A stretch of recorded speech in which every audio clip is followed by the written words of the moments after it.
of the river. Got Adventure Dog with me. Seems a little more mellow than last time. It's gonna get real hot today. Forest is burning up between here and the next city up, where I have to travel to tomorrow to get to the ferries to get out of here, and the highway's closed off to fight the fire. Not good.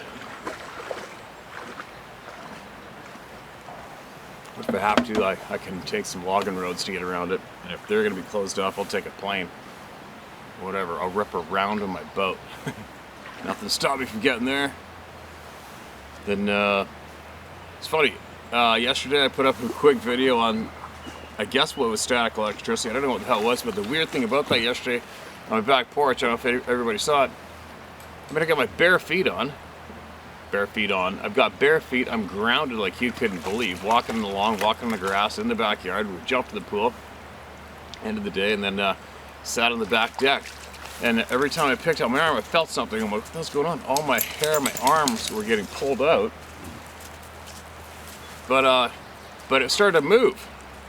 Like, well, I guess I'm gonna check this out. It felt like something, I was brushing something, like this, and then all of a sudden it stopped. I'm going up here, and then it moved up here, and it felt like I was brushing something right here. And you can see my arm hairs sticking out like a frickin' gorilla arms. I don't think they're that hairy. Anyway, it's really weird, man. And Sarah's just sitting there watching like, what the hell's going on? And we've all rubbed balloons on our hair when we were kids and stuck balloons to our head and became familiar with static electricity at a young age, but that was a little odd. And then it moved up above me, and then it wasn't doing it down here anymore. Whatever, no harm done, still alive. No biggie. But anyway, yeah, very odd. So, I'm going to read some, wait a minute, I gotta get some older ones. Where were we here? So many. Unorganized, as usual. All right, here's one. This will be interesting. I'd imagine. Marked as red. Listen to this. This is titled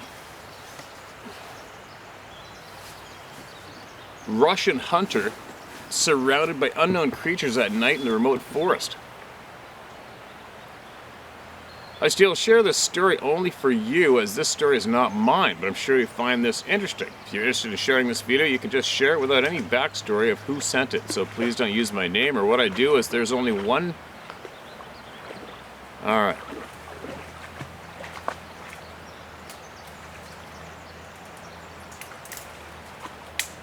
In my free time, I'm going to get past the details of where he works because he doesn't want that known. In the free time, I'm a hunter and a fly fisherman. I hunt for moose, deer, wood grouse, ducks, etc. Before Christmas I got COVID and had fewer for 6 days, and I really couldn't do anything else than watch videos. I was checking hunting videos from YouTube and came across your hunting stories. After that I started watching your Sasquatch videos and have been watching so many of those already. Then I also found videos of David Pilatus. Those Sasquatch stories are fascinating, even though we don't have those in Finland. That's a pretty bold statement. I don't know about that one. But naturally, we have our own forest gods, mythical creatures, and folklores. After searching for interesting topics for my projects, I found this video by a Russian hunter, and I find this one extremely creepy. I don't understand what he is saying, but one title says, Russian hunter surrounded by unknown creatures at night in the remote forest. This is also disturbing because we share a long border with the Russians. Here's some comments of that video. It's demonic. Metal clanks and whistling to disorient. Yelling, crying, woman humming. In addition to trying to spook, it's mocking. Quote, I'm dying, end quote. Quote, I'm just a humming lady, end quote. Approaches him even after it's been shot at. No animal does that. Timestamps for any English viewers. Nightfall, metal knock, either that kettle in the collapse. Sounds like chopping trees with an axe. First cry of a man as if someone is being cut or gnawed. The man's scream is heard more clearly. Again knocking on woods and metal.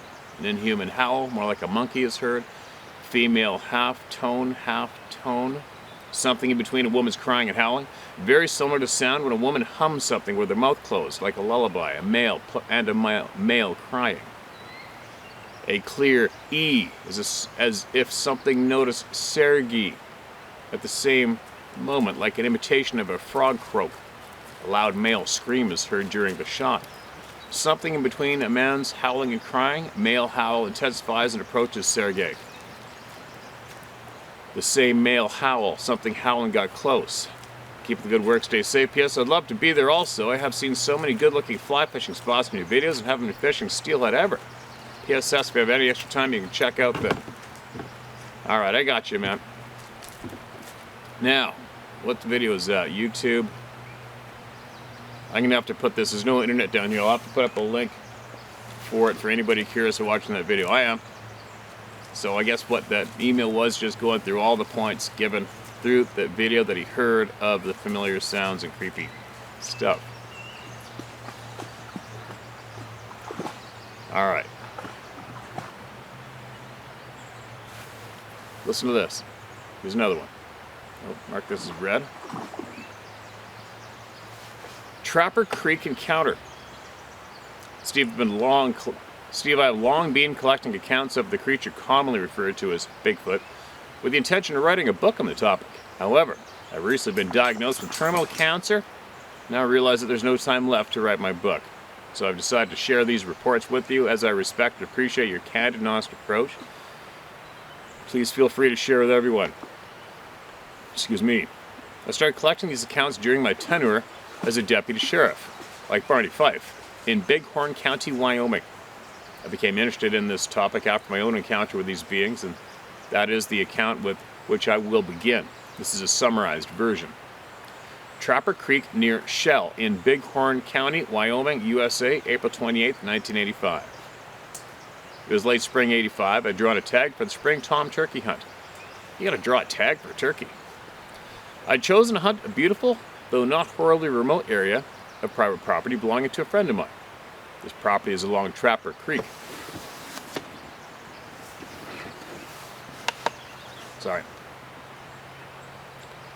Near Shell, Wyoming, at the base of the west face of the Bighorn Mountains. This area is famous for some pre-Columbian pictographs / petroglyphs on the canyon walls. My dog and I had entered the small box canyon from the downstream direction, moving west to east, and had set up my blind at the north end of the clearing, facing the south to get a good view of an area where I had seen several large toms a few days before. I had scarcely settled in when my dog began to growl in the direction of two huge black walnut trees directly in front of me at a distance of no more than 30 yards. I shushed the dog and took up my turkey call to see if I could get a response. I got an immediate response, so I picked up my semi-auto 22 Magnum rifle because I hated picking birdshot out of my meat. It was just after sunrise, and within minutes there were 3 big toms and 11 hens pecking and scratching around beneath those walnut trees. I picked out the largest tom and squeezed off a round. It began flopping around, and the other birds all scattered. I set the dog to fetch the turkey before it managed to flop into the deeper brush, but the dog just whimpered and refused to budge. That's when I heard the scream. It started out as a high-pitched "ah," then stretched into a lower-pitched "oh," and ended with a rising "ow, ow, ow," ranging from an ear-piercing high soprano through the entire range until it finished with a deep bass growling moan, followed by a deep bass clicking, a mighty sigh, and then several seconds of something that sounded like a guttural rendition of some Aboriginal language. The last part sounded like some sort of command. At the end of this growl, my dog hightailed it for the truck, tail between her legs. This was a 65-pound half-husky, half-sheltie who had stood her ground against coyotes, cougars, and black bears. Bubs, no, come here. Good girl. Come on. Good girl. No tripod. This was a 65-pound half-husky, half-sheltie who had stood her ground against coyotes, cougars, and black bears. But not now. She was out of there. I stood frozen a few steps in front of my blind, afraid because of the strange scream. That my shot might have gone through and hit somebody I hadn't seen on the other side of the trees. I called out. Hello, is there someone there? At this point, Began to walk towards my tom to retrieve it and discovered the source of the scream. My skin was tingling with anticipation and dread, and my hair was standing on end. I hadn't felt this extremely alert since Vietnam. Instinctively, I drew my Colt 1911 out from its holster. I'd slung my rifle over my shoulder. Just as I realized the slide of my 45, the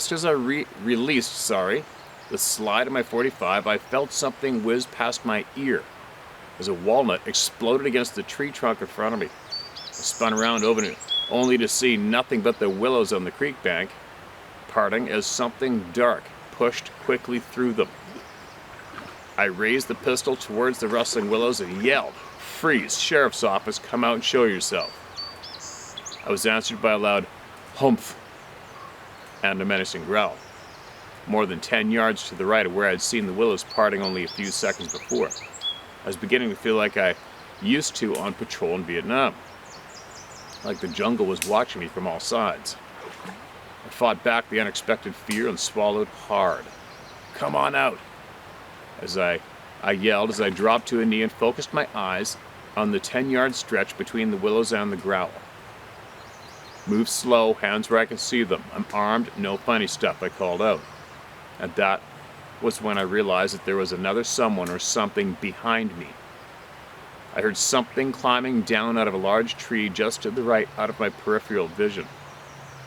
Then, just as I was about to shift my view to the second set of movement noises, I heard a large splash in the creek in the direction of the parting willows. Someone or something had just jumped or fallen into the creek. "Freeze, damn it, hold it right there," I yelled again and started to stand.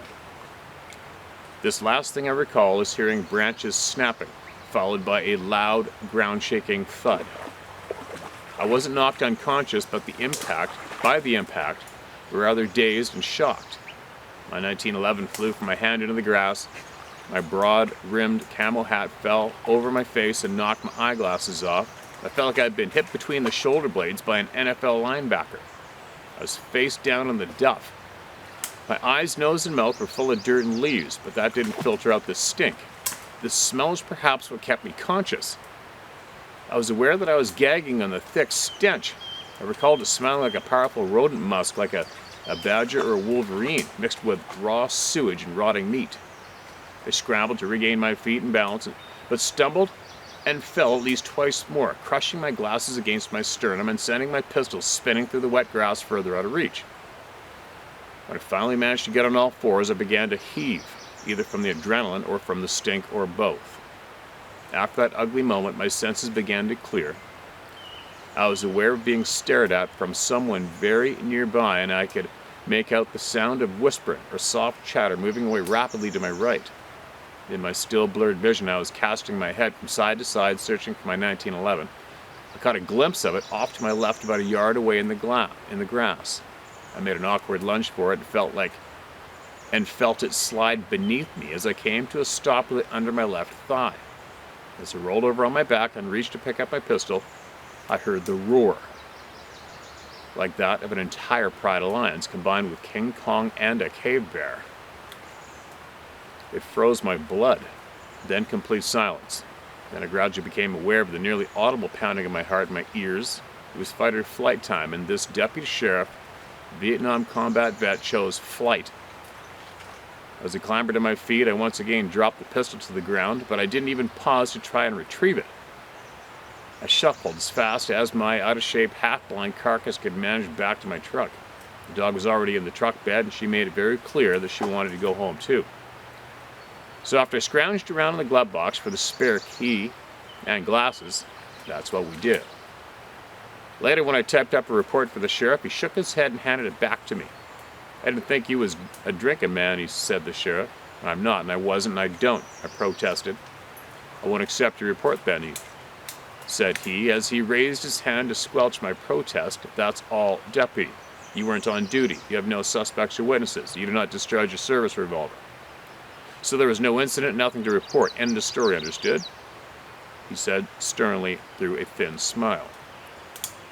Later that evening, the sheriff knocked on my door and asked me to go fishing with him. I knew where we were going and why. We recovered my 1911 and all my gear except my rifle, but did our best to reconstruct the scene as I recalled it. That unreported report is available too, if you are interested. Just as we were clearing out, his 2 German shepherds began putting up a ruckus on the rim of the box canyon about 40 feet straight up a vertical rock wall above us.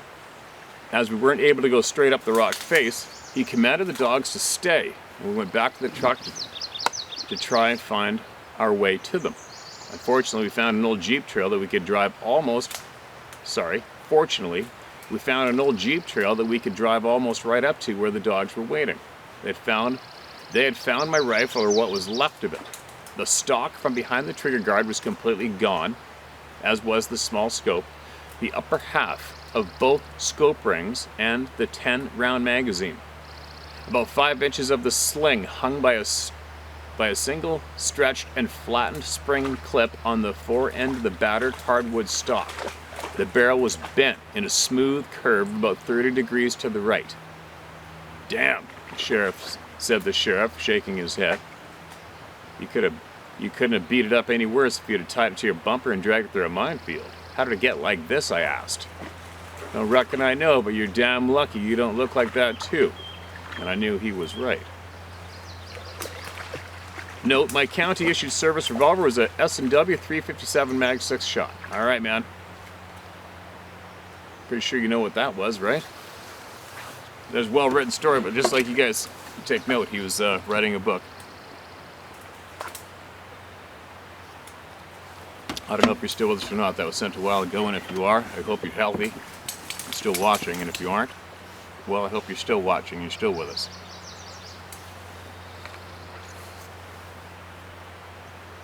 That would scare the shit out of anybody. Not too often people get physically assaulted that we know of.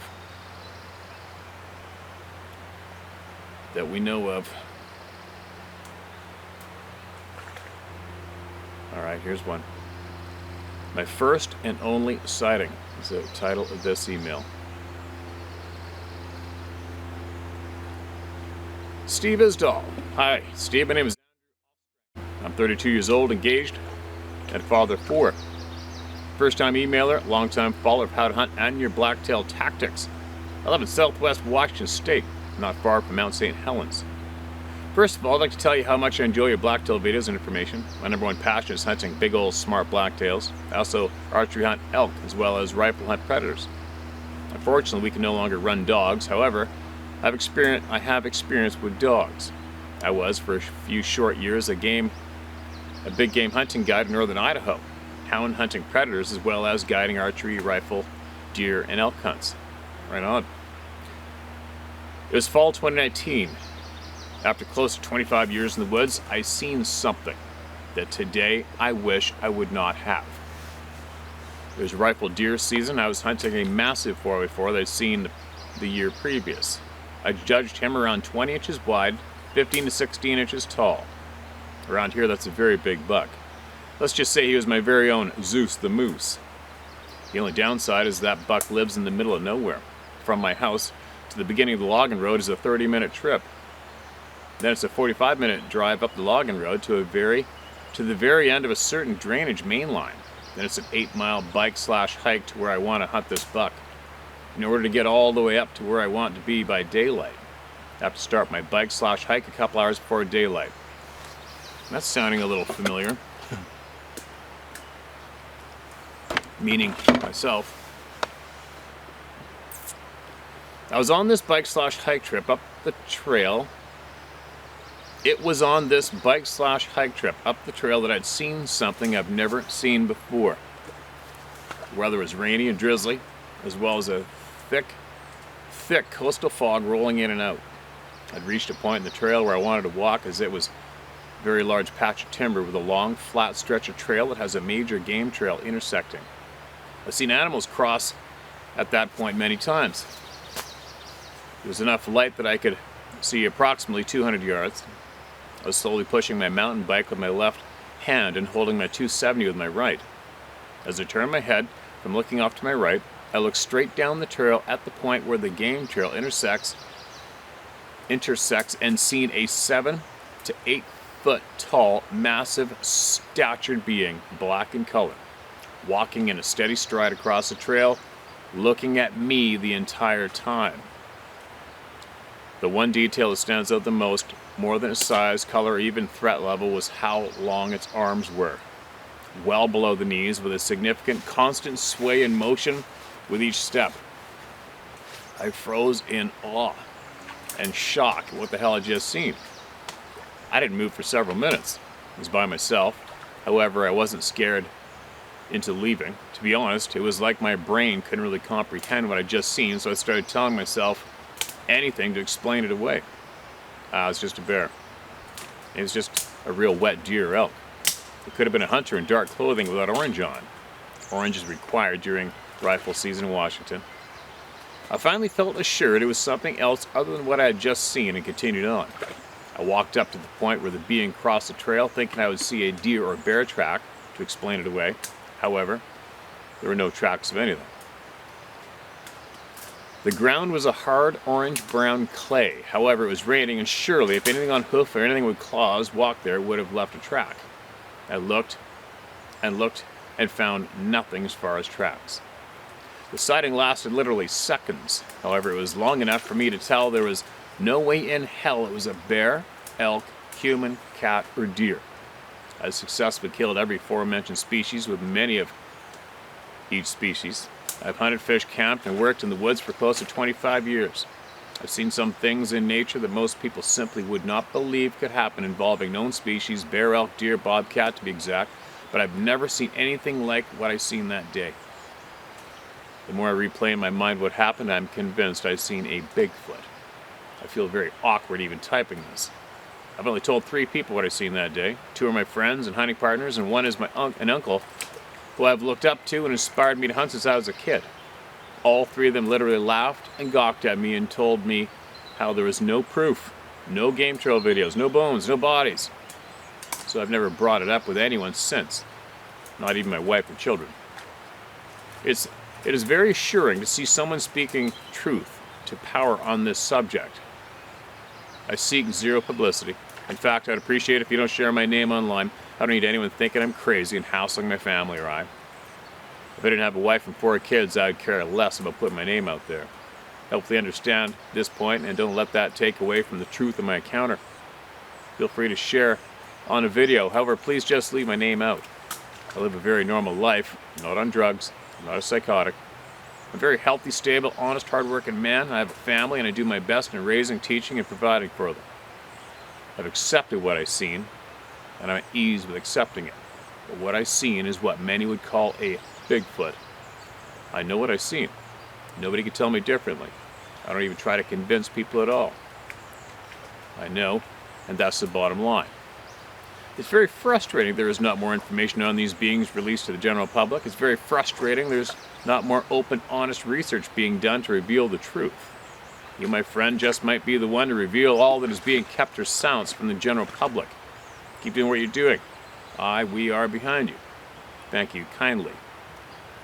P.S. Please keep up on the blacktail videos as much as you possibly can. There's nobody else who can match the information you put out, as well as incredible video regarding hunting, patterning, and targeting trophy blacktails. Truly enjoy your blacktail videos. Okay, man, I'm glad. I read your name in the beginning. Man, I hope I remember to edit that out when I get back. What you doing, pup? You tangled up? Are you? Yep. Thanks for that email, man.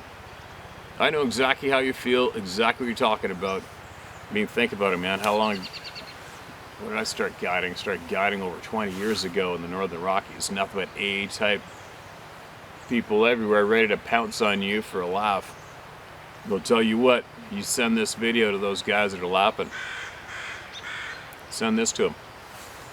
And then they'll know. They will know that nobody has to see that shit. And there isn't a man big enough who can laugh at any of us, including yourself or me, into changing our stories. How are you going to do that? Or are you going to laugh at me and tell me it doesn't exist? Well, that's going to change my story and tell you that I didn't see it. Okay, said nobody, unless you're an absolute pussy from wherever. Anyway, I'm babbling. I got shit in my eyes. I gotta go untangle the dog.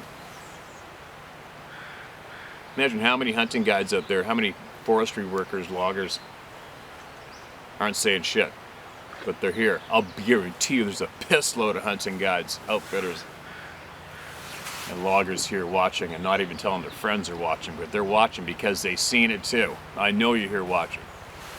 I know it. I had to wear this jacket so I had extra pockets. Everything's full. I had to put the one camera in the console, my coffee in this one, so I had to put on a jacket with a good pocket to carry this one in case we saw something behind me. It'd be interesting to video. Wherever. Listen to this. It's titled Retired Air Force / Police Officer Experience. Hi Steve, been following your channel for a while now, and I just wanted to say thank you. You've given a real voice to all those who have experienced these truly life-changing events. Steve, I've also got to tell you, I really appreciate your no bullshit attitude with those who try to ridicule, mock, or take advantage of the folks in this ever-growing community. People can be cruel, especially when it comes to things they themselves can't explain. It's unbelievably frustrating when you know what you saw, but you can't say anything to anyone out of fear of being ridiculed or losing your credibility. However, those things no longer bother me, so thank you again for giving us this platform. It's too easy, my man, and you contributing gave the platform right back. Without you, this is nothing. A little bit about me. I'm retired from the military after 27 years. I was also a police officer and volunteer firefighter in central Idaho for over 19 years. In my time, I've seen a few things I wish I hadn't. Most of them I could just put behind me and move on. Other things are a little more difficult to let go. While I don't have any direct sightings of Bigfoot, I have had a few experiences that may be related. I know there are others out there who've had similar experiences to mine, so here it goes. I've heard strange sounds in the woods that do not match any animals that I'm aware of. I've also been paralleled by a cougar on the side of the highway one night while working a traffic accident. I knew I was being stalked, but I didn't feel any fear that I recall. It was more the mix of anger and humor. It made me mad. I was armed and I was ready. I was certain that I would win if this dummy wanted some. At the time, I may have been a little overconfident, but that's how I felt, right or wrong. In 2004, I even pursued a basketball-sized red/orange orb for several miles. No shit.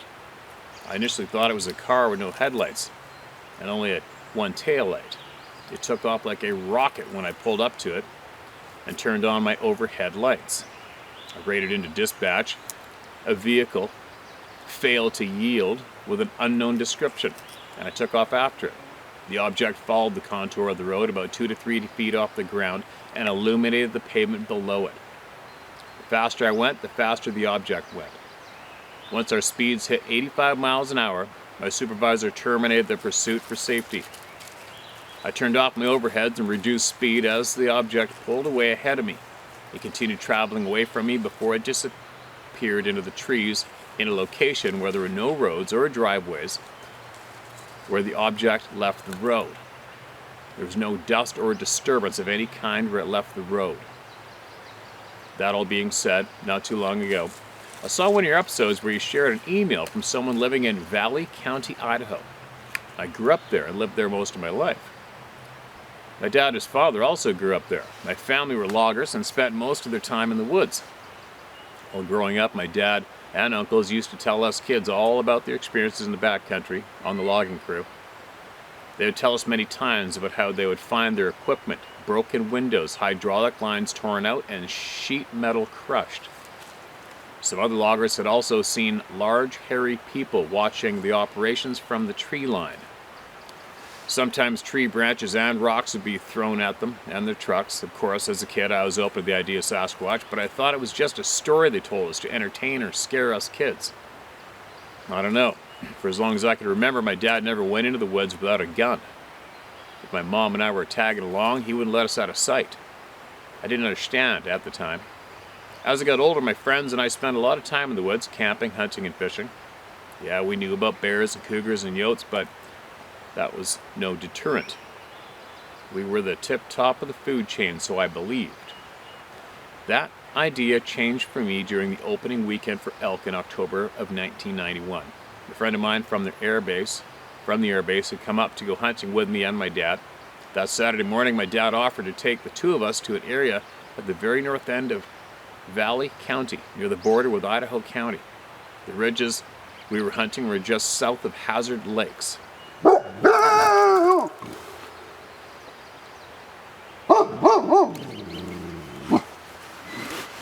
Probably a bear.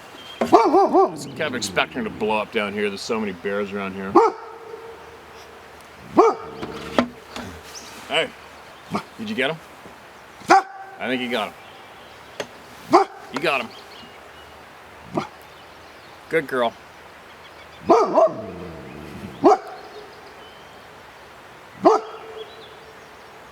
We drove along an old logging road that ran along the very top of the ridge going west to east. We came to an area that had 2 draws going down the north face. The road would go for about another mile along the top of the ridge and then loop down and come back the other way about a mile below us. The plan was for each of us to get dropped off at the top. Then the 2 of us would follow the draws downhill to the bottom, where we would meet up with my dad on the road below. We'd gotten off to a late start and it was already starting to get light when we got to the top of the ridge. I got out at the top of the first draw. My dad and Buddy drove another 100 yards down the road, where he got out and started down the other draw. As I stood there watching the truck drive away, I remember thinking to myself, what a beautiful morning. It was cold, however, the sun was just coming up and I could feel the warmth as it shone through the trees at my back. All good? I continued to hear the rumble of the old Chevy and the chattering of the suspension as it moved farther and farther away. I remember that it was the only sound I could hear. There was a slight breeze blowing from the north. It was coming uphill in the opposite direction I would be going. The air was clean and crisp, and I could smell the pines and frost-covered grass. After standing there for a few minutes, just enjoying the cool breeze and warm sun, I stepped off the road and started down the draw. As I made my way downhill, each step was quiet because of the frost. The mountains in the area were mostly wooded with open patches of grass and some granite boulders. However, the draw I was in was mostly open grass to my right. It was heavily wooded, up and over the small ridge to the next draw where my buddy was hunting. I continued slowly downhill, taking 2 or 3 steps and stopping, looking and listening. I'd made it about 100 to 150 yards down and realized that I still was not hearing anything. No birds, insects, or even a pesky chipmunk chattering. The only sound was the wind. I continued a few more yards, and then I came to a small clearing about 100 yards in diameter. After stopping and listening for a minute, I skirted the clearing along the tree line and continuing downward. On the other side of the clearing, I came upon what looked like a well-worn game trail. The ground was packed down, 3 to 4 feet wide and nearly vegetation-free. I could see there were numerous deer and elk tracks in the dirt, but nothing fresh. Followed the trail down the draw for another 100 yards or so, going in and out of small patches of timber. The sun had just crested the ridge behind me and was lighting the entire north slope and the terrain in front of me. As I continued downhill, the draw began to narrow and get steeper on either side of the game trail.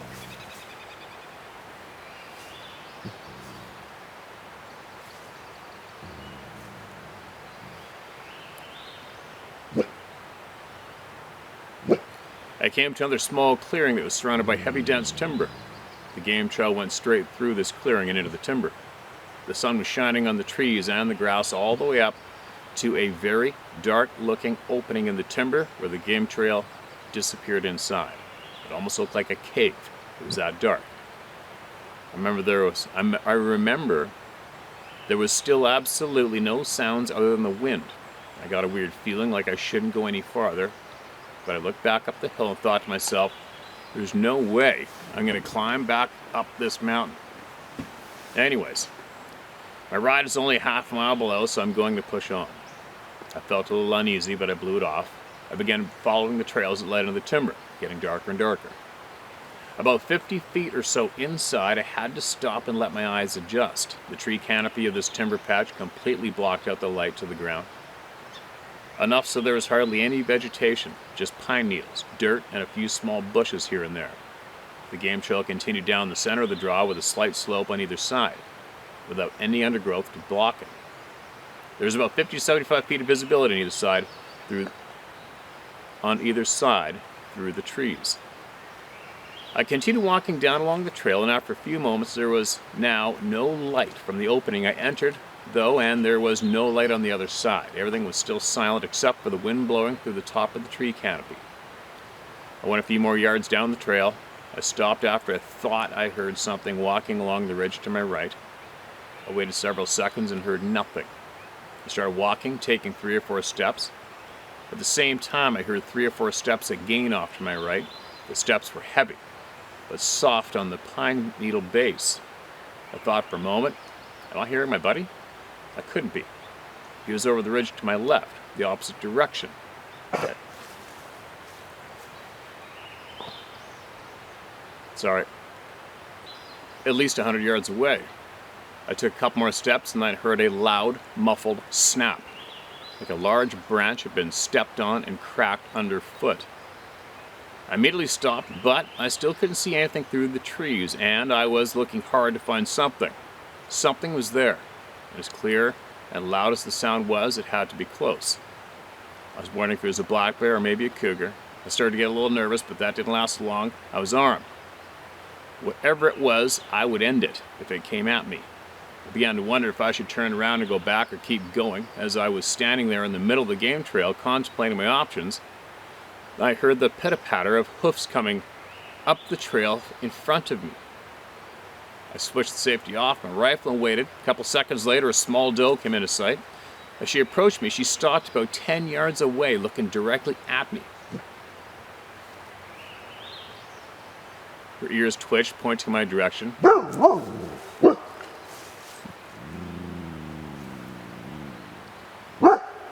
There's another muffled snap off to my right. The doe immediately flinched and looked in that direction, with both ears twitching frantically. I looked that way too, but I couldn't see anything. I looked back at the doe, who was still focusing on the woods. The doe quickly glanced at me and then back at the woods. She then started to take a few steps toward me, still totally focused on the woods. The doe then started running towards me, nearly knocking me down as she went by. She did not look at me once as she ran by me. Eyes and ears focused totally on the woods. Within seconds, the doe was gone and everything was silent again.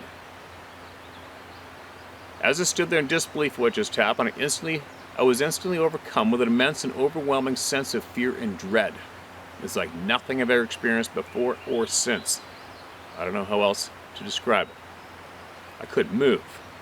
I could not even turn my head to look. I was frozen, like I was going to die.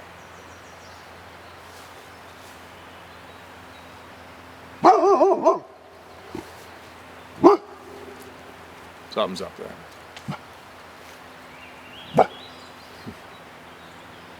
All right.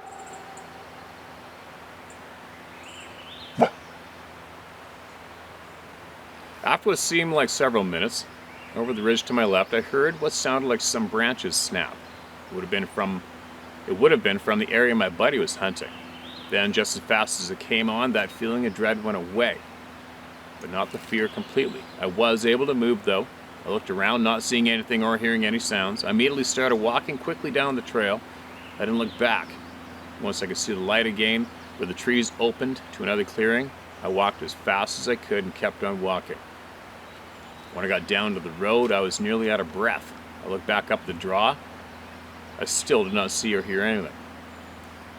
Right after that, my buddy emerged from the tree line along the side of the road about 100 yards away. A few minutes later, we all met at the truck. My dad asked if we had seen anything. We both said no. I certainly didn't want to talk about it. I just wanted to get out of there. Since then, I've never been back to that area, and I have no plans to do so again. I've also never gone back in the woods alone or without a firearm. I'd recommend the same to everyone else. I'd also say, pay attention to that voice, the tingling hairs on the back of your neck. And Steve, you are right about the sixth sense. Apologize for a long email. If you get a chance to share it, thank you. I totally understand if not.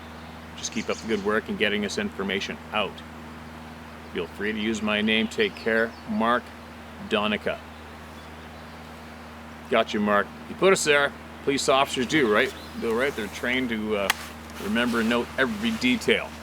So if any of you thought that might have been going on a little long, It's from a police officer, right?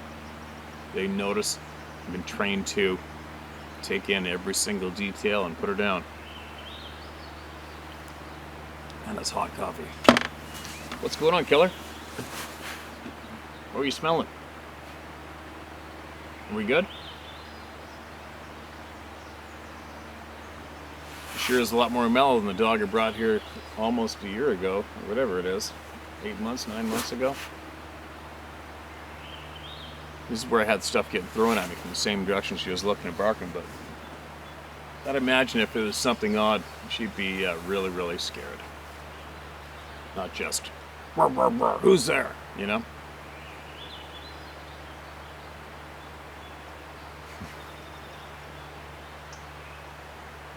I wouldn't mind seeing those balls of light up close like that. I'd be pretty crazy to drive behind one down the road, wouldn't it? Obviously, it's just playing games with the police car. What a strong pattern that one is for the unacknowledged. The bright lights, the bright moving lights. How many people have seen those now? I've videotaped them. How many tens of thousands of people have seen them? Man, the side of my head hurts. You're not going to believe it. I got to share this. This is so stupid. Yesterday I was working away and I went and got a trailer load of soil for Sarah's vegetable garden, and then it was so heavy I had to use the jack to jack it up. The turn crank on the trailer's broken, so I have a big floor jack. I jacked it up to transfer on the quad, so I could use the quad to worm it into her garden and back it in so she could shovel out both sides, or we could. And when I got back there, I had the floor jack. For all you not familiar with what a floor jack is, it's got a big long steel handle. It's very heavy, probably around 100 pounds. And it slides on 4 steel wheels and it jacks your car up, right? This big handles. The handle's up, I grab the thing, and I go to throw it on the ground, and it hit on an angle, and then whipped back, and the top of that handle caught me dead square in the temple yesterday. Dropped me like a sack of hammers. Oh my God, that hurt. I've never been dropped in my life. Played defense and hockey for a handful of years. I've had a bit of a colorful past, but even had my jaw broken in 2 places. But I've never been knocked to the ground until yesterday. That just went boom, down it went. I'm sitting there going, oh my God. Rung my bell right off, square perfect on the temple. I it wasn't too comfortable eating last night, and then as soon as I started to realize what's going on, I'm like, uh-oh. Is there neighbors watching me as I'm looking across the pasture to see if my neighbors might be standing there watching me roll around like an idiot in the grass? Man, that hurt.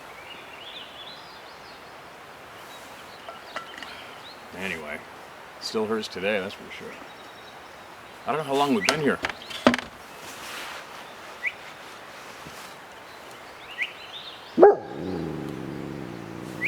Hey, settle down.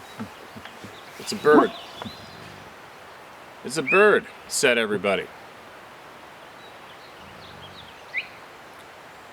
She's good at her job, that's for sure.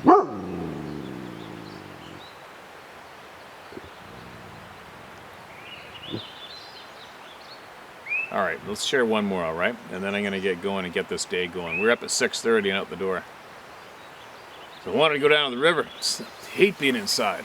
A bunch of sockeye salmon went up the river already. I don't see any behind me, but they're in there. The bears should be picking up pretty quick. Excuse me. It's titled Early October Owl/Sasquatch. Hey brother, can't tell you how good it is to know there's still real men/women out there. More than there appears from your emails. A little backstory. I like to believe I'm pretty comfortable in the mountains. I grew up in a small town in eastern Oregon, with my backyard pretty much being national forest, spending every second I could in the natural world. In the middle of a saddle next to a game trail, hugging the ridge, with a morel patch and a creek down the draw with USFS road going along the ridge line. We are camping, so we're basically right off the road in the saddle. I was all in a brackets. So, no shit, there I was camping early October up behind Crouch, Idaho again. Hunting with my dad. We got to the spot about 4 p.m., set up camp, and started talking about some pretty far out stuff there. It's funny because it's common for us to be talking about such things as Sasquatch / government control, and something always happens to distract us. Well, I just happen to say, watch, something's going to happen to distract us. He goes on talking. I turn my back to the wood line, bend over, and pick up a log to throw on the fire. As soon as the wood hit the fire, I get hit with a strong feeling of dread. And at the same time, a noise so loud it takes me what feels like minutes to realize what it sounds like. Kind of like when you jump a pheasant and it startles the shit out of you. But way too loud / massive. At this point, it sounds as if it's about to come through the wood line. In my mind, I know I should draw my pistol. However, I'm frozen. I don't know if I would say I can't move or if my mind is just stuck trying to process what the F is happening.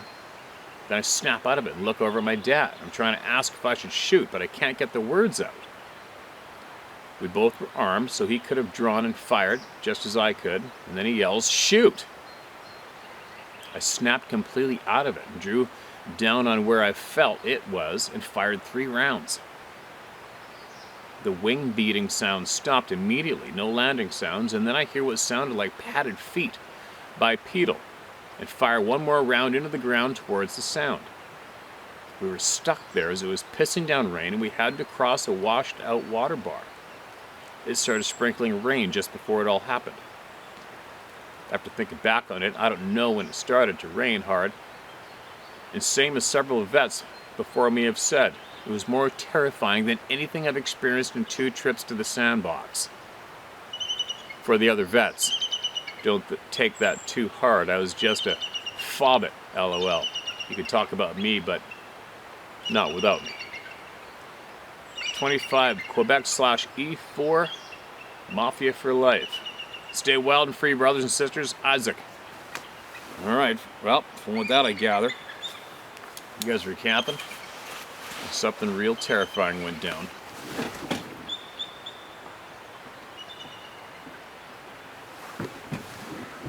The weird part is the frozen part. How many people are sharing with us they couldn't move? That's weird. I've been freaking scared before, but I don't recall losing control of my body, my movements ever. Not yet. I don't hope I do.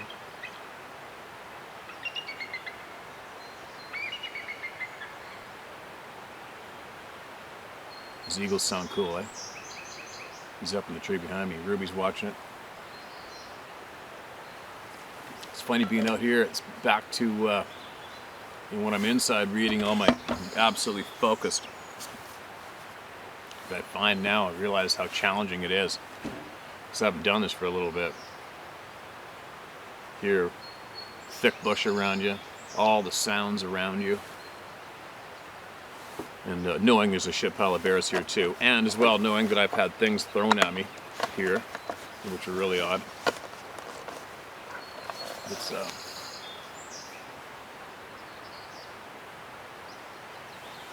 It's just different not having that absolute focus on reading and knowing there's a camera rolling. So anyway, I'm going to carry on. I'm going to get the dog home. I had a whole bunch of stuff I wanted to share, but I can't concentrate clearly right now. So I'm going to get going. Tomorrow I go to be with my friends. And I think while I'm there as well, I'm going to go up to the old haunts and keep the ball rolling. Do you guys remember that video? I think I'm wearing a blue, white plaid shirt, and I'm way up in the mountains. You can see those huge snowy peaks way back behind me, that big epic scene. You can also see what looks like in the slide the face of a Sasquatch in the snow. It's pretty cool. Tons of people pointed out. But I think I will go back up there, and that's also where I videotaped those dark things in the timber that one time a few years ago, back behind the camera. Do you remember that? But I think I'm going to take everybody there again and go up there. For sure. We'll do that in the next few days as well. But anyway, share my story at howtohunt.com, you guys. Keep sharing it. And all you hunting guides and loggers that are sitting there watching and not even telling your friends that you're watching the channel, quit being a pussy.